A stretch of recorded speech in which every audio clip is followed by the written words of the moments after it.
Hey everyone, welcome back to Corporate Decoder, the place where we decode corporate filings, and today we're diving into Shift4 Payments' latest Form 8K CAT. It's an amendment, so it is fixing an older report, and it means something might have been missed.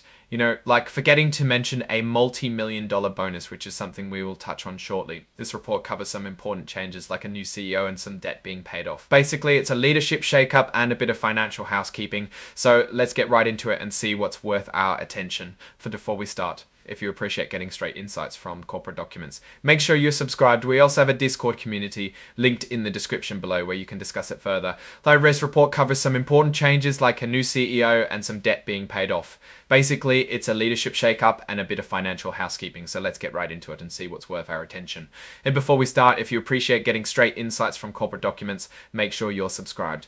We also have a Discord community linked in the description below where you can discuss it further. So Shift4 Payments is fixing a previous report from June. The reason is that they forgot some details about the new CEO's pay. It also has some new information about the company's finances and something that went to a vote of the shareholders. It's like they're cleaning up some loose ends. The company has paid off some debt. Specifically, they paid off their 4.625% senior notes that were due in 2026. They put enough money in an account to cover the remaining amount of the debt plus any interest owed. Because of this, something called the 2026 notes indenture is now finished, and the companies that guaranteed the debt are no longer responsible for it. Taylor Lauber is now the CEO. The company has agreed to an employment agreement with him that started in June. This agreement lasts for 3 years initially and will continue to be renewed for 1 year at a time unless it is terminated. Labra will receive a yearly base salary of $600,000. He can also participate in the company's annual bonus program. He will be eligible for awards under the company's plan too. For 2026, his yearly stock award is worth $9,800,000. He will also receive restricted stock units called Initial RSU Award. It's worth about $2,860,000. This stock will become available to him in 3 equal parts once a year for the next 3 years as long as he continues to work there. Additionally, the company will cover some of his expenses like travel, security, and professional fees. If he is fired without a good reason or resigns for a good reason outside of a change in control, he gets certain benefits. He will get any unpaid bonus from the previous year, a portion of his bonus for the current year, his salary for 12 months. The company will also continue his health coverage for 12 months, and all of his stock will become available faster. If he gets fired or resigns within a certain time frame of the company changing owners, which is 3 months before or 12 months after, he's entitled to even more. He will get his unpaid bonus, a portion of his current year's bonus, his salary for 12 months, and all of his stock will become available faster. If he gets fired or resigns within a certain time frame of the company changing owners, which is 3 months before or 12 months after, he's entitled to even more. He will get his unpaid bonus, a portion of his current year's bonus, his salary for 18 months. Additionally, he will get health coverage for up to 12 months, and all of his stock will become fully available immediately. If these payments trigger an excise tax, meaning a tax on certain goods, under Section 4999, the payments will be reduced to provide the best after-tax benefit to Lauber. He also has some restrictions. For 12 months after leaving the company, he cannot compete with them or solicit their clients. He also has to keep company information confidential forever. The details of these agreements will be available to the public in the company's next quarterly report.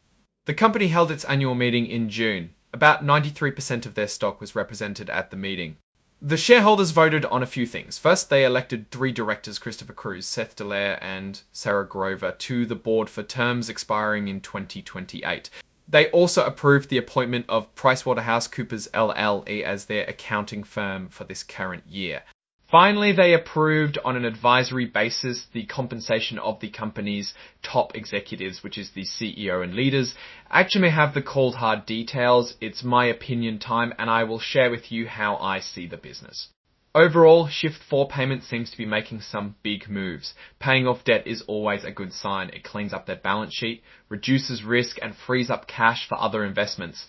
The new CEO's compensation package is pretty rich. While it does mean the company is investing heavily in its leadership, it also raises questions about whether it will all translate to shareholder value. That $9.8 million equity is something to keep an eye on.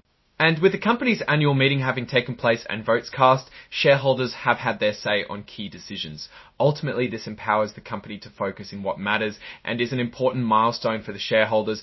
One of the risks here is competition. The payments industry is crowded with companies like Block, PayPal and Adyen all fighting for market share.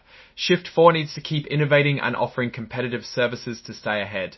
Another risk is the overall economy. If there's a recession, consumer spending will likely drop, which would hurt Shift4's transaction volumes and revenue. But there are opportunities too. Shift4 could expand into new markets, either geographically or by offering new types of payment solutions. They could also make strategic acquisitions to add new technologies or customers. In conclusion, Shift4 Payments is at a pivotal moment. The new CEO and debt payoff represent a fresh start, but execution is everything. They need to manage their risks carefully and capitalize on their opportunities to create long-term value. Alright, that's our breakdown of Shift4's latest filing. What's your take on these moves and what they signal for the company's future? Drop your thoughts in the comments. If this analysis was valuable, hitting that like button really helps, and subscribe for more deep dives. Don't forget to check out the Discord in the description. Thanks for watching. See you next time.